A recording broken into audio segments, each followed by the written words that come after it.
Ce sont des racines d'où l'on vient, ou ce sont des branches qu'on est en train l'épanouissement qu'on est en train de vivre.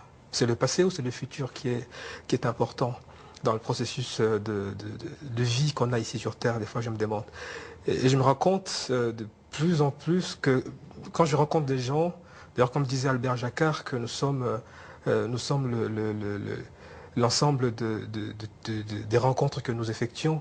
Et moi, je pense que c'est très important que l'humain puisse se définir en regardant aussi ses branches, les branches qu'il est en train de voir grandir, donc les rencontres et puis des choses qu'on vivra justement dans le futur qu'on construit aujourd'hui.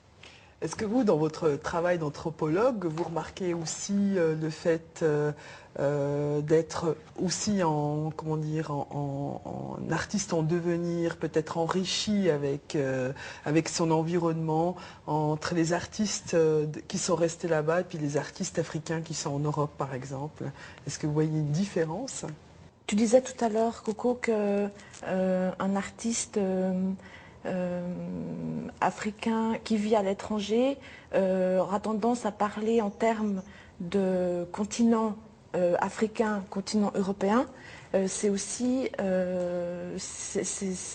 me paraît tout à fait pertinent dans le sens où on est confronté à ça en tant que voyageur ou étranger, je sais pas.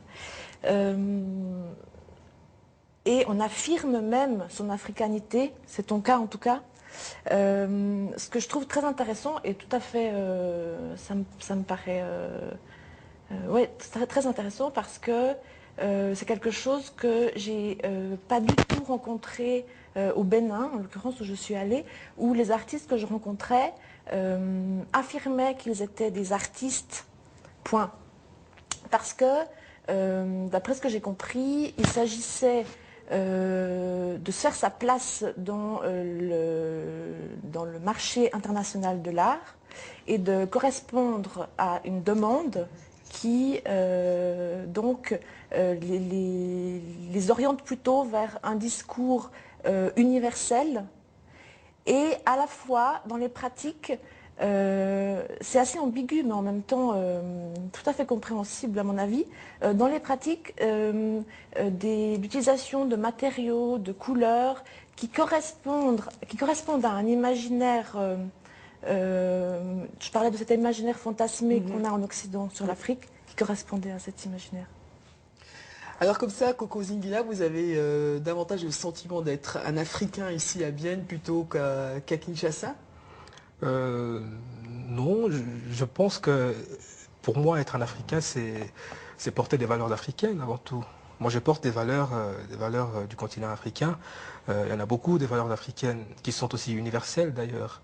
Mais c'est vrai que souvent on se rend compte de certaines choses que quand on quitte l'espace où on vivait vraiment. Quand on va ailleurs, on se rend compte que, attends, on regarde maintenant d'où l'on vient un peu comme un spectateur, comme à la télé, comme ça on regarde, on voit, ah tiens, il y avait ça, ah il y a ça, ah donc on pourrait faire ça, on pourrait faire cela. C'est un peu un regard que j'ai depuis un moment vers ce continent qui m'a donné la vie, comme beaucoup d'artistes que j'ai rencontrés aussi, qui ont envie justement de faire quelque chose pour essayer un peu de redonner, si vous voulez, un petit sourire ou bien un regard sur le continent africain. Myriam Cachour, vous qui êtes de deux cultures, est-ce que vous avez le sentiment d'avoir aussi une attache quelque part Moi, et de vouloir l'affirmer? Non, moi je n'ai pas d'attache. Je n'ai pas d'attache et ma première immigration en Amérique du Nord m'a permis de me construire et de me définir de plus en plus. Et c'est en me frottant au milieu plus autochtone ou au milieu inuit un reflet de ce que j'étais, des origines qui me définissaient vraiment, m'arrivait. Donc voilà. Et puis concernant l'Afrique, je dirais que c'est depuis l'enfance qu'elle est portée, qu'elle est portée en moi et que la douleur de ce continent, comme la joie, comme tout le reste, mais c'est quelque chose que je porte. Et sans faire de démagogie ou quoi que ce soit, quand je travaille vraiment, quand je suis vraiment dans cet espace de création cosmique, alors des fois je suis hors Afrique, hors planète, hein, dans un corridor formidable qui dure quelques minutes.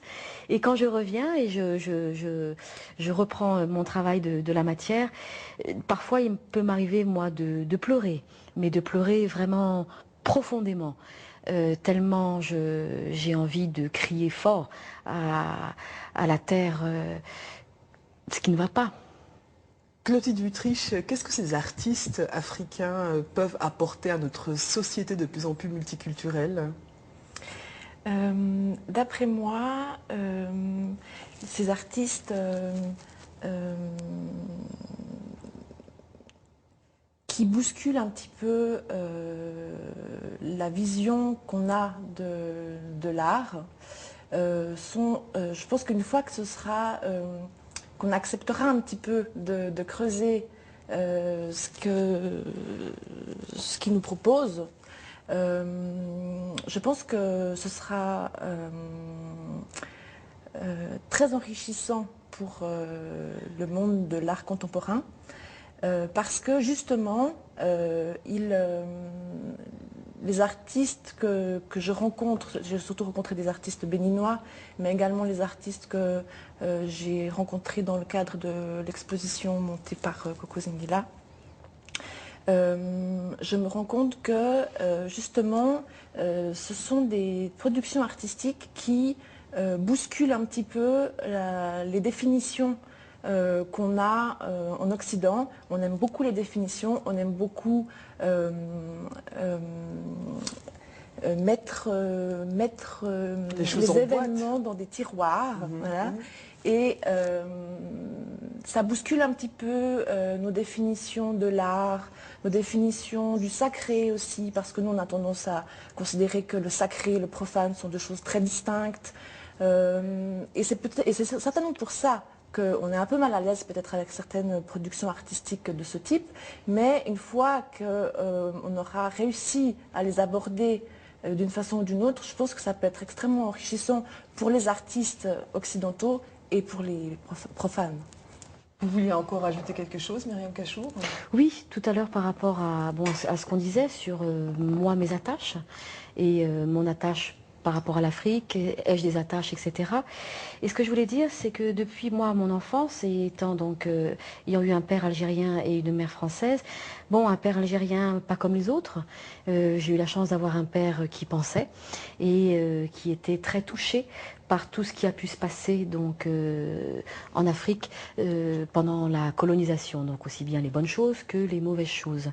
Et ce qu'il ne faut pas qu'on oublie, c'est ce que l'Europe a fait à l'Afrique, ce que l'Europe a voulu faire à l'Afrique, c'est-à-dire mettre l'esprit européen dans le corps de l'Afrique.